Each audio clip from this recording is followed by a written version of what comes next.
Welcome back, everybody. We're jumping into our fourth presidential inaugural address. Right? This time, it's Thomas Jefferson's first speech, His first one, yeah. delivered in 1801. 1801. Dawn of a new century, Wow. new presidency. Yep. A lot of uncertainty A lot of uncertainty. New nation. for this young nation, Yeah. And this one's got some really fascinating layers to it, so to help us kind of unpack it all. Okay. We've got Dr. Jerome Almeida Fantastic. lending his expertise. Now, Dr. Almeida, for our listeners who might not know, he's a senior business process manager. Yes.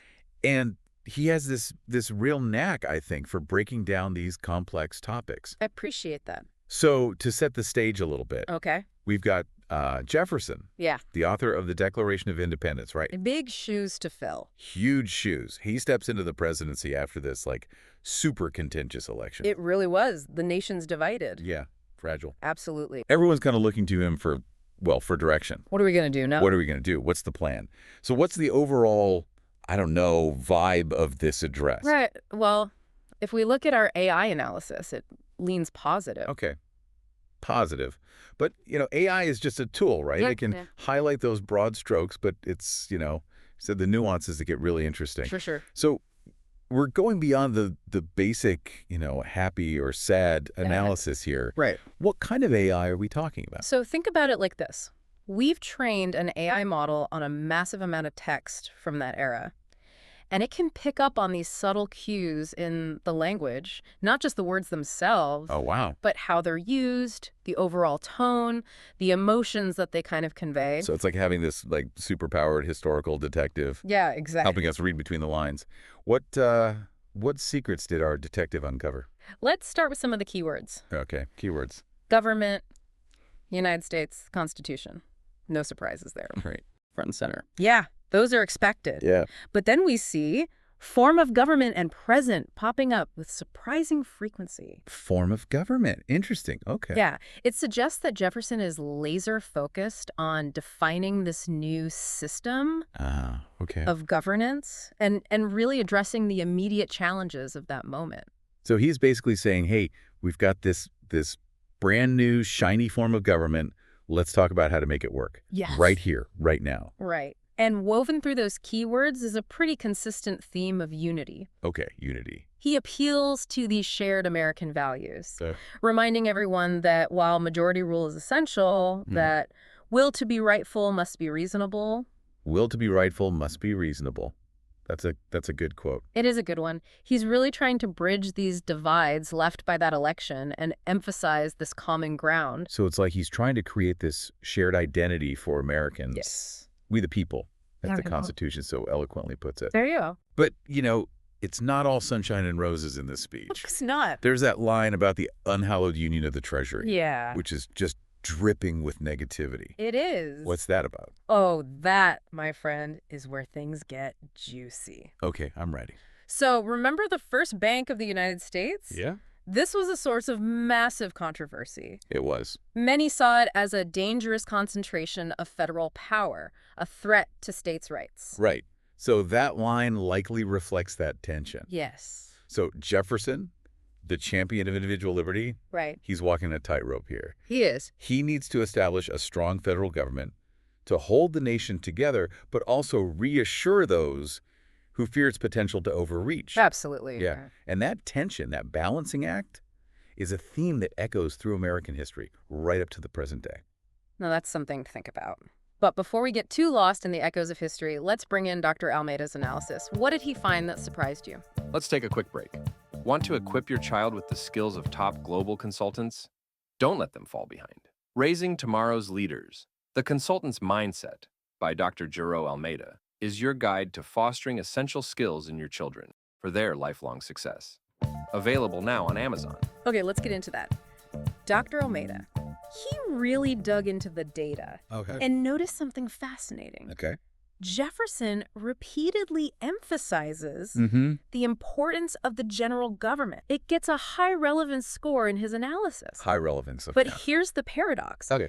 Terms like United States and American states actually have negative sentiment scores? Wait, hold on. Yeah, He's pushing for national unity, he is. but talking about the United States with negativity. Right. How does that even make sense? That's the beauty of this kind of deep dive, isn't it? Yeah. We're uncovering these subtle anxieties Yeah. embedded in the very foundation of Yeah. the nation. Yeah. Jefferson's trying to thread this needle, promoting a unified nation while acknowledging the very real fears of a powerful central authority. So it's like he's saying, we're all in this together, but I hear your concerns about Big Brother. Exactly. And, that tension between individual liberty and collective good, that's a debate we're still having today. Absolutely. Think about the debates around things like healthcare, economic policy, even the role of the Supreme Court. Right. They all tap into this fundamental question. How much power should the government have? And how do we balance that with individual freedom? So Jefferson's speech isn't just a historical document. Yeah. It's a roadmap for understanding these enduring debates that continue to shape our nation. For sure. But let's get back to the specifics of the speech itself. Okay. What else jumped out at you? Well, take the phrase form of government. Okay, form of government. He uses it over and over again. Yeah. And it's not by accident. Right. Remember, this is a nation forged in revolution.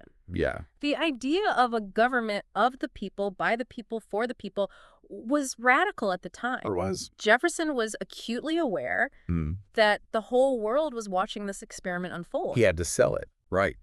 He had to prove that this new form of government could actually work. Absolutely. That must have felt like enormous pressure. Oh, yeah. Right. Absolutely. Being in that position. Big time. Yeah.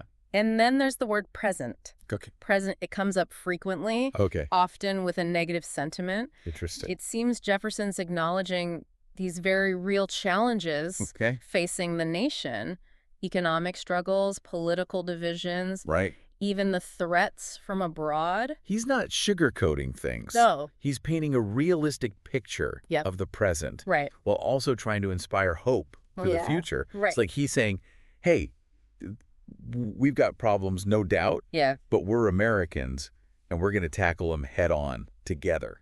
I like that. Right. I like that a lot. That's a good, what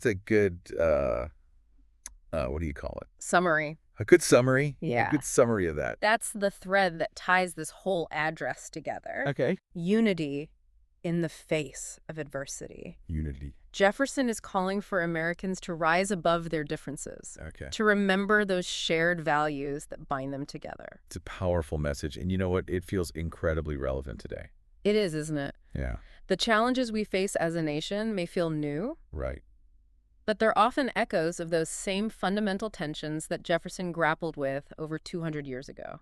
Wow, yeah. This speech reminds us that building a more perfect union is an ongoing process. It is. And each generation has a role to play in shaping that process. And it's a reminder that leadership isn't just about wielding power. No. It's about inspiring unity, encouraging dialogue, Yes. and reminding people of their shared purpose. Couldn't have said it better myself. It really is. We've gleaned some really profound takeaways from a speech delivered over 2 centuries ago. Yeah, it just goes to show some ideas are truly timeless. Absolutely. But before we get too philosophical, Right. let's zoom back in on a few more specifics Okay. from the speech. All right. What else did Dr. Almeida's analysis reveal? So give me some more of Dr. Almeida's insights. What else stood out to him? Well, there's this interesting contrast. Remember those negative sentiment scores around United States and American states? Yeah. Dr. Almeida points out that this negativity often appears when Jefferson's discussing the relationship between the states and the federal government. Okay. It's like he's acknowledging this underlying tension, the fear of federal overreach. So even as he's laying out his vision for a unified nation, Right. he's also tiptoeing around this sensitive issue, He is. trying to, I guess, reassure the states while also establishing the authority of the federal government. Yeah, exactly. And it makes you realize that these debates about federal power versus states' rights, I mean, they're not new. Right. They're baked into the very DNA of this country. It's a reminder that the United States was born from compromise, right? Yes. From this recognition that different regions and groups would have different priorities and concerns. Absolutely. And that tension, that need to balance competing interests, it's something we still grapple with today. All the time. Yeah. Think about it. Every time we have a debate about federal regulations, social programs, or even something like environmental policy, we're essentially revisiting those same fundamental questions that Jefferson was wrestling with. So what does this all mean for us today? Why should we care about a speech delivered over 200 years ago? I think it helps us understand the roots of the challenges we face today, Yeah. Jefferson's address isn't just a historical artifact. It's a window into these enduring debates that continue to shape our nation. It's like he's giving us a framework. Yeah, a frame. Understanding these complex issues. Yeah. A way to see the bigger picture. Absolutely. And it reminds us that building a more perfect union is an ongoing process. It's not about achieving some static utopia. Yeah. It's about constantly striving for a better balance, you know? A system that can accommodate diverse perspectives and address these evolving challenges. That's a pretty inspiring takeaway from a 200-year-old speech. It is, right. It just goes to show that some ideas are truly timeless. Yeah. And that's what makes these deep dives so rewarding. They connect us to the past, illuminate the present, and maybe even give us a glimmer of hope for the future. Well said. I don't know about you, but I'm feeling a little bit smarter. Me too. And a lot more connected to the story of this country. Ugh. Thanks for joining us on this deep dive. It was my pleasure. And until next time, keep those brains churning Yes. and those curiosity fires burning.